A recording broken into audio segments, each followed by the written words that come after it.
Martin Luther King Jr. and I were dear friends. They moved in when I was about 13.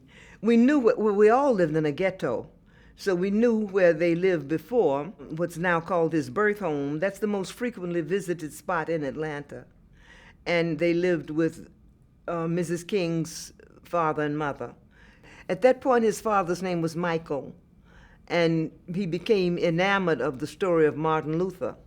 As he took courses in divinity school and learned about him, he legally changed his name to Martin Luther King, changed his son's name also to Martin Luther King Jr., and kids had been calling him Mike up until then.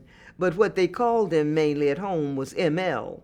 We worked together as paid interviewers for one of our professors one whole summer every day. That was the summer of 1948. Ira D.A. Reed had been appointed to a big position at Haverford College, and he wanted to write a monograph on the Black Baptist Church in terms of some denomination that had been started by black people, by black ministers, and that was the form of the Baptist Church. The Black Baptist ministers met every Monday to kind of rake you over the coals about your sermon or how your church was doing financially. This was an in-house kind of fraternity. And so ML and I, it was called the Ministerial Alliance. We would go to their meetings.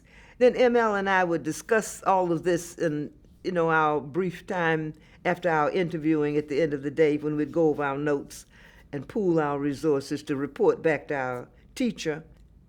And we talked about what makes a good marriage, what can you do as a young person, what are the fundamental ties that help you grow and the community grow, that hold you together, hold you up. It was powerful. I don't think we could grasp the whole thing. I was just turning 20 the week after I graduated, and ML had 6 months to turn 20. We were wise young people who were still wise young fools as we sat and thought we could plan how we're going to meet the perfect person and do the life work we wanted to do. In this interview all summer, canvassing the black ministers, and at the end of the summer, we went to a sermon that was given by Vernon Johns, who was a very intelligent, loving, tremendous person. I introduced ML to Vernon Johns, and it was his church that called ML a few years later. So I felt those ties were significant, even though we didn't know them at the time.